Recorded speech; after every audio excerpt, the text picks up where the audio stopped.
In this video, you're going to hear some of the most chilling cemetery horror stories from Reddit. Every story comes from real people. Posts shared many years ago, long before anyone imagined they'd ever be heard by thousands. These are real experiences, moments someone actually lived through and never forgot. So let's begin with our first story. It comes from a medic working the graveyard shift, a call that should have been simple. A woman saying her husband wouldn't wake up. But when they reached the house, every light was on, the windows were open, and the place was completely empty. What happened next is something none of them can explain. Let's begin. I'm a medic that primarily works night shift right graveyard, and we have seen some freaky stuff. Full disclosure, I copied and pasted this comment from another thread that didn't get much attention. It's super early, and I'm about to go to bed, LOL. We had a busy night. Also on mobile, please forgive any spelling shot format issues. This is the creepiest one that I can't explain. Aside from the murders we work, assaults, rapes, etc. Got called out to a home, unknown reasons, man down, and we were first on scene. A female frantically called, gave the address, and apparently can't wake her husband up, then hung up unable to call back. PD was en route but not here, and us thinking this quiet suburban neighborhood was safe, partner and I went in fully loaded monitor, med bag, oxygen, suction, everything. We've never had issues with this suburb before. It's all quiet old people. We figured this guy probably died of cardiac arrest, and we're going to either have to work him or call DOA. The house was well kept and unsuspecting. We wanted to wait for PD, but every second counts in a potential cardiac arrest. We open the front door. All the lights are on in the house. It's 2 a.m. Windows are open. Drapes are flowing in the cool breeze, and we start yelling for people. Ma'am, sir, medics, paramedic squad is here. Where are you so we can help, etc. Luckily, there isn't an upstairs, but we cover the entire inside of the house. Nothing is there. Not even animals. Empty. Every light is on in the house. No bloodstains, no sign of a struggle, anything. We radio in, patient not found, please advise. PD still isn't here. We go back to wait by the truck, but leave our gear on the driveway in plain view. We didn't think to check the garage, but it wasn't lit, and it had a stupid amount of locks on the outside. Lights weren't on in the garage windows. My partner and I was not about to get murdered searching the property or garage. All of a sudden, my clock on my wrist beeps 3 a.m. My partner's does too. WF, we got dispatched at 1:57 a.m., got there at 2:04. We looked on the computer, 3:01. Okay, what? We blink and rub our eyes. It's 2:15. PD gets there, and we talk, tell them what we found, which was obviously nothing. They search and clear the house. But they think they hear a woman's voice from under the floorboards near the garage. We hear it too. The lights flicker and go dark in the entire damn house. Windows and doors were open, and a big rush of cool air comes and blasts near us. We hear thumps like someone trying to get out, coming from the locked garage, frantic and so thunderous, the firefighters heard it outside and came running in. PD breaks down the door and call in reinforcements. We find an older man, 50 to 60, laying on his side in the middle of the garage. 3-car was huge. He was delirious and dehydrated, with a broken hip and a few ribs. He'd slipped on some motor oil he spilled earlier, and couldn't get up or crawl on his own. Been there almost all afternoon and night. Who was the woman that called? Your wife? Where is she? An officer asked as we were loading him up. My wife has been dead for 10 years, and I don't have much family. Nobody lives in this house. Other than me, no. Then who called 911? He couldn't answer. There's probably several explanations that could be perfectly plausible, but the whole thing just didn't sit right with any of us. The tension and unease was palpable. I like to think of it as the guy's wife still looking out for him. As much negativity as we see in the field, It helped my partner and I make sense of it in a way. Still the creepiest shit to happen to me though, other than my ambulance dying on a long stretch of road while transporting a death row prisoner. Totally different situation though. Might not seem that terrifying or spooky, but I'll never forget the malice, evil unease I felt when walking through that house. As soon as we found the guy, it went away. And before I get tons of, "Why didn't you break the door to the garage down to begin with?" comments, I'm not really supposed to do that. PD wasn't there. They do the breaking and entering for me if we have probable cause. We'd already searched the house, found nothing, no woman, no victim, etc., and thought we might have witnessed a burglary or something and wanted to keep potential evidence intact. Why didn't you leave when you felt your gut, the creepy feelings? The whole place was off. Something wasn't right, you could tell. But we could see multiple rooms clearly. The home was well lit and very open. I just wanted to find the person and GTFO, the sooner the better. And that's where the story ends. So, the next story happened to someone who never expected anything unusual. My friend works as an Uber driver, and he gets a mysterious call to pick up a woman at Woodlawn Cemetery around 2:30 a.m. at night. So my friend reluctantly goes to pick this woman up, even though he finds it really weird that she wants to be picked up by cemetery at 2 a.m. My friend gets there, and sure enough, there's a woman by the front entrance of Woodlawn Cemetery. So he unlocks the door and the woman gets in the car. My friend asks the woman, where does she want to go? Because she gave a very general description in that app. She says she wants to go to West 168th Street, so he asks her for the building number, but all she gives him is the area code 10452. Thinking it was weird, but at the same time, okay, whatever, she paid me, he proceeded to take her to that destination. As my friend is driving this woman to her destination, he attempts to make small talk with the woman several times. He is usually quiet, but it being late and him being a little on edge, he decides to try to get her to talk in order to calm himself down a bit, but the woman remains silent the entire ride. As they get closer to the destination, he is becoming relieved to be getting to that point where he can let the woman out of his car so he can get the hell home himself, however, as he's on the Bronx River Parkway going through exit 10. He begins to feel a tap on his shoulder.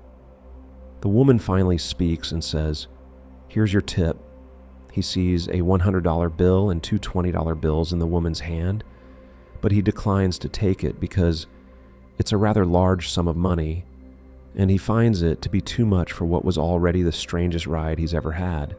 So he declines by saying, "I appreciate it, but that's okay. You paid me on the app." The woman proceeds to say it again. "Here's your tip." My friend declines again, still keeping his eyes on the road, saying, "Ma'am, it's really okay. I can't accept that."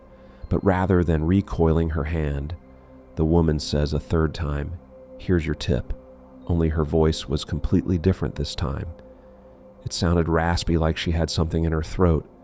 So my friend turns around to tell her, "Look, I appreciate it, but I can't take the money." But just as he's about to say something to her, he notices that the woman who got into his car no longer looks like the woman who got into his car. Her skin is pale white and wrinkled. Her eyes are void of all pigmentation, and her clothes are dirty and tattered, as if she crawled her way out of a grave. She looks like a corpse, startled. My friend lost control of the wheel, and he crashed the car into a telephone pole, blacking out. When he came to, he was in Our Lady of Mercy Hospital in a bed. He asks the attending nurse, who was in the room at the time, what happened, and the nurse proceeds to tell him that he was in a car accident. He then asks about the woman in the back seat. The nurse, thinking he was delirious, said that there was no woman in his car. He was the only one that was brought in from the accident, and that what he saw was probably just his mind playing tricks on him. It was around 2:45 a.m. when he crashed the vehicle. She then mentions, though, that this isn't the first time in her tenure as a nurse that people were brought in after crashing their car in that specific area. At first, these crashes were thought to be due to the poor shape of the bridge, so the city had work done on the bridge, but car crashes kept occurring over the years no matter how many signs were put on that particular bridge or how much work they put into it. Eventually work ceased and residents around that area stopped crossing that bridge after a certain time, believing it to be cursed. So my friend proceeds to ask about the other drivers, only to find out he is the first survivor of these crashes. Everyone else was in far worse condition than he was when he was brought in and never stabilized. They also all happened to be men. My friend was pondering why that is, because it is odd when the nurse turns and says to him while fixing his room, "You know, had it been a second or two sooner, you wouldn't have been so lucky." It's at this moment that it dawns on him that had he turned around to take the tip when the passenger first offered it, he'd be dead. The nurse, continuing the convo, proceeds to tell him about the first crash prior to this string of occurrences that happened on the bridge, as she was an attending nurse for that hospital when they first started occurring. One day, a man was brought in critical condition but conscious, followed by a detective at the scene of the accident. She asked the detective what happened, and from her recollection, the story goes, that a woman and her husband were supposedly having a dispute over money. The man had a history of alcohol abuse, which strained their marriage, and his wife barely made enough to make ends meet and wanted whatever she made to pay for his habit as well. Pissed off at him, she decided to sit in the back of the car that night of the crash, and her husband drove while under the influence. During the argument, he got pissed off and turned around to yell at her because she refused to give him the money she made in tips at her job that night. He inevitably lost control of the wheel as he turned to yell at her. She died in the crash, and he lived. When they conducted the autopsy on her, they found in her clothes a wallet with $140 in it. All she had to her name, my friend, shocked, stopped the nurse and told her, "That was the same amount that the woman offered me before I crashed the car." So naturally thinking my friend was still out of it, she tells him to go back to bed, just get some rest, as my friend tries to go back to sleep, while the nurse continues preparing the room. He's watching her clean up around the area when she walks up to the vase near the door.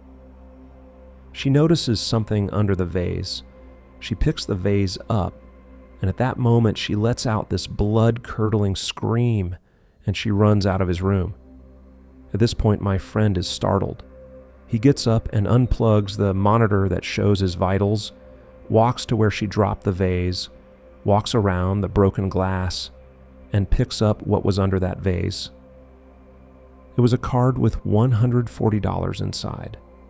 Written on the card was a simple sentence. It said, "Here's your tip." So that's how the story ends. I don't know about you, but something about it gives me chills. Our third story comes from an officer working the night shift in a prison built in 1910, a place already heavy with history and dark energy. They were used to strange sounds, until one night, something started following them. Worked graveyard shift in a prison that was built in 1910. Saw many spooky things, chairs moving, doors slamming in admin areas, when admin staff was long gone. And of course, the occasional self-doubt of, is someone sitting, moving over there? When all inmates are locked in cells and sleeping. Nothing really ever surprised or shocked me. It was a 100-year-old prison that used to do regular executions, had its fair share of riots, and loads of violence. Used to be a maximum security prison until the late 90s. So, of course, some unexplainable things are going to happen. There's tons of negative energy within those walls. So, like I said, I wasn't ever really entirely spooked, just a little startled by it all, until one night I was on A unit, which went up 4 stories high of cells and 45 cells long. Each floor was called a tier. I was the only officer on that unit at the time. It's maybe 2 a.m. There is a B unit officer and a rover that goes back and forth between A and B to help us out. The rover was on B unit at the time, so here I am, doing my hourly tier checks. to make sure everyone's breathing and now no one is tattooing or sneaking a cigarette, as often happens on graveyard. I'm on tier 2 halfway through, and I hear boot steps behind me. I turn, expecting to see the rover catching up to me.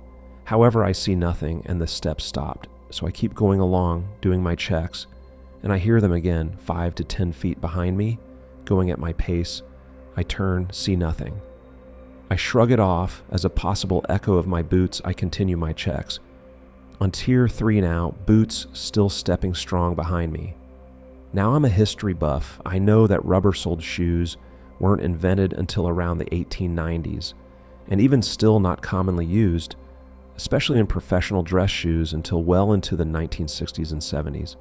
This step was a loud, heavy clack of a heel, not like high heels, more like leather-soled dress shoes. Officers in the 20s and 30s didn't have rubber-soled tactical boots. They typically wore hardened leather-soled shoes, and this is what is crossing my mind as I'm continuing my checks. None of the officers on shift had loud boots on. We wore sound-dampening tactical boots. So when I make this realization, I stopped entirely and just listened. Click, clack, click, clack, just a couple more times. Maybe 5 seconds of silence goes by. Then click, clack, click, clack, click, clack. It gets fast and louder, as if it's running towards me now. Click, clack, click, clack, click, clack. Then boom, it stops, almost seemingly right in front of me. I don't move a muscle as I am hearing this plain as day, and yet seeing nothing. Then I hear a voice, weak and quiet, like a whisper, but with a tone of anger. It said, "Why are you out?" As if I was an inmate and I wasn't supposed to be out of my cell. Still nothing, and no one is around me, except for sleeping inmates in their cells. So I noped my right back to officer's desk, stayed there for the duration of the shift, just trying to make sense of it. The rover did my checks and counts for me for next couple hours. Great fella. I guess I'm not the only one who has come across Officer Boots, as he was so affectionately named. He has made his presence known to many people, officers and inmates alike. I've also heard many other stories and tales from around the facility, but that was just my spookiest personal experience. All right, this next story is a bit longer, but when I first read it on Reddit, I knew it was one of the spookiest ones in the whole video. So stick around. You don't want to miss this. I've never really visited this sub before, but I wanted to share this story with someone. I really can't find a reasonable explanation for what happened that night. It was just a strange and alarming experience. This all happened a few months ago. My friend had heard that the northern lights might be visible in our area and asked if I wanted to go for a drive out into the country to see if we could catch a glimpse. So we headed out after dark and drove for a while, putting the city behind us and winding out into the countryside, all while scanning the skies and just searching for a good vantage point where the stars and the lights might be visible. But several hours passed, and with nothing to show for our efforts, we started to give up on seeing the lights altogether. As we discussed what to do next at that point, my friend noted that we were close to her hometown and reminded me that she had been wanting to visit the local cemetery to find the graves of some of her distant relatives. She had recently been researching her genealogy. It was a clear, warm night, and we were both pretty disappointed that we hadn't seen the lights. We both wanted to make the trip worthwhile, so we agreed to swing by the cemetery. We pulled into the dirt road adjacent to the cemetery and walked around until we found the right graves. She took some photos, and we decided to just wander around for a little while. My friend was leading the way, using the flashlight on her phone to light the path and to ensure that we didn't accidentally step on any of the graves. I had been feeling increasingly anxious since we arrived, which struck me as just a bit odd. I have done several cemetery seriation projects as an archaeologist and don't normally feel nervous in cemeteries, even at night. In fact, I usually find that cemeteries are pretty peaceful and calming. But I felt really strange in that particular graveyard and found myself frequently spinning around because I felt like someone was standing behind me. Still, I just chalked it up to general anxiety and tried not to dwell on it. One of the problems with having an anxiety disorder is that it's sometimes hard to tell when your nervousness is justified. Even in retrospect, I don't know if my anxiety was just in my head or if it was related to what would happen next. After wandering for a while, we realized that it was approaching 1 a.m. and that we should probably get back home. We turned back and headed toward the car. My friend's car was in sight, and she was a few yards ahead of me when it happened. I suddenly got a wave of that nervous feeling again and thought that I heard someone running up behind me. I was starting to turn my head to look back when I felt something collide with my back, the initial impact hitting me right between my shoulder blades. There was a substantial weight behind it, as if someone had actually hurtled into me. The impact was so forceful that I was thrown forward and fell flat on my face. And as I scrambled to get back up, I felt the weight pressing into my shoulders again and was shoved back down. I then glanced up to see my friend running toward me. She had also heard someone running up to us, had heard my initial fall, and had turned just in time to see me being pushed back down. She would later tell me that she had seen my sweatshirt flattening against my back and shifting, as if someone had been pressing their hands against my shoulders. She grabbed my arm to pull me up just as the weight disappeared, and we both bolted to the car, jumping in and instinctively locking the doors. She wasted no time starting the engine, and then hastily peeled out of the driveway. As soon as we hit the main road, we just sped away from there as quickly as possible. We drove for several minutes without saying a word. I think we were both stunned, and more than anything, confused. She finally glanced at me and said, "What the hell just happened?"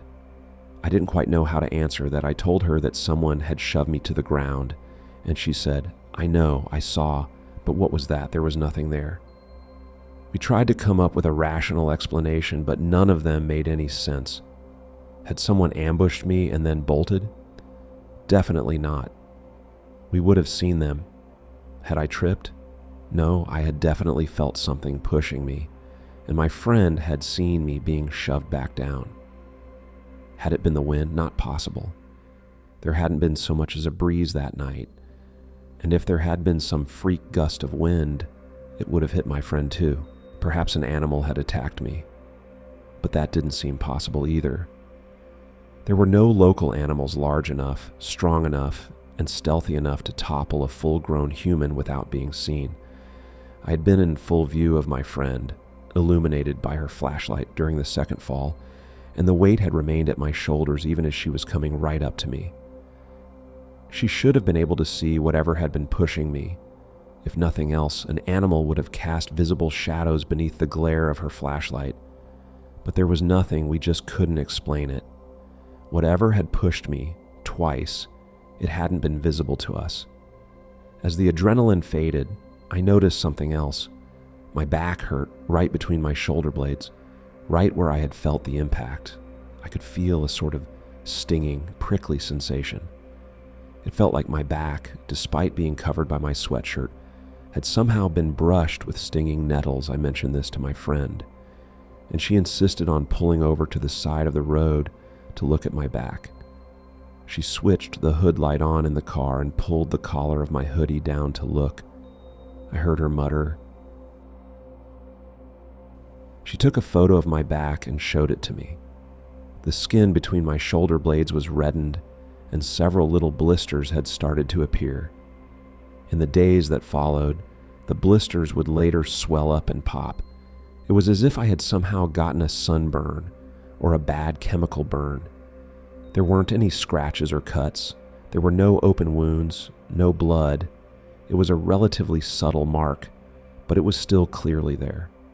And it baffled us. We certainly couldn't figure out how I'd gotten burned. I hadn't rubbed up against anything. I hadn't touched my back. I'd been wearing my hoodie all night, and there were no tears or marks in the fabric. And the burn hurt.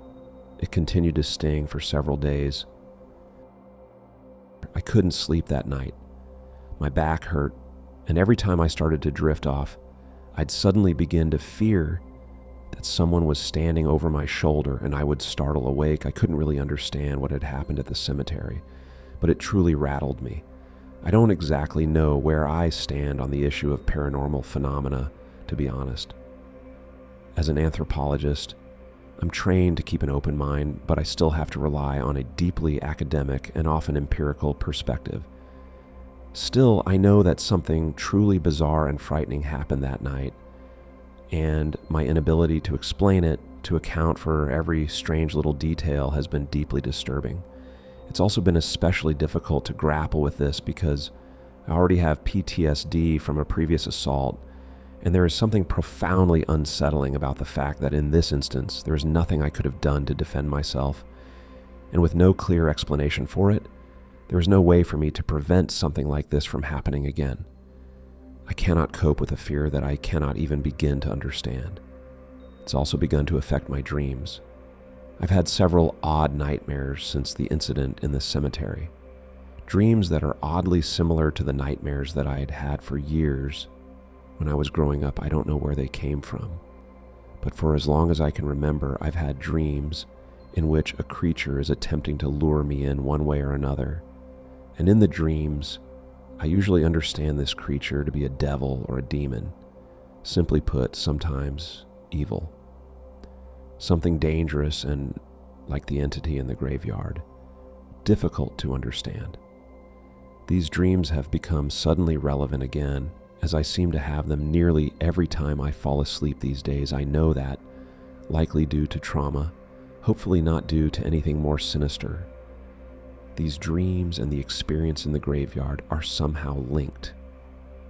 Sometimes the menacing creature in my dreams takes the form of an old woman. I had one dream when I was about 13 years old in which I was wandering through a forest. I came across a little cottage with this old woman standing by the porch. She beckoned me inside, and I acquiesced.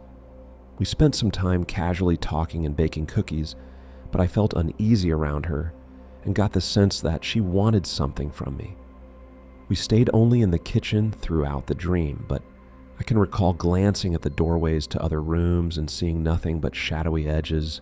I thought that perhaps I should try to leave, but couldn't remember how to find my way out. At one point, as we sat at the kitchen table, I glanced out the window and noticed a group of people standing in the yard, calling out to the old woman. I asked who these people were, and she told me, "They want me to take them in, but I don't want them. I want you." In other dreams, it has had a more sinister appearance, but I always recognize it as the same creature. I sometimes have dreams in which it is sitting in the dark at my bedside, whispering to me. It has a shadowy appearance with long, lanky limbs and empty eye sockets. Its teeth are made of razor wire, and there is something like blood or wine gleaming on its lips. In those dreams, I can hear it whispering, but can't understand what it's saying. Sometimes I have dreams of the same creature sitting in a chair in the corner of my room, eating what seems to be a rotten apple. I have long suspected that this creature is some manifestation of my deepest and most troubling fears. I know these are just dreams, but I mention it because those dreams had subsided in my early 20s. But the incident at the cemetery rattled me so much that they've returned. It seems to have shaken my understanding of the world around me, opening the floodgates to my own inner demons. In these new dreams, that creature is standing upright behind me at the cemetery. Time seems to be slowing down. I can sense my friend frozen ahead of me, and the creature is whispering at my back. I don't really know why my mind is conflating that dream creature with my encounter at the cemetery, but the fear has increasingly kept me up at night. I have no idea WTF happened that night. My friend believes it was a ghost, but I just don't know. I've just never personally experienced anything like this. I really don't know what to do with it. And that brings us to the end of tonight's stories. If you made it this far, thank you. These real experiences from Reddit are always chilling, but this last one still stays in your head long after it's over. If you enjoyed the video, don't forget to like, subscribe, and share it with someone who loves spooky stories as much as you do. I'll be back soon with more real horror from the internet. Until then, stay safe and stay curious.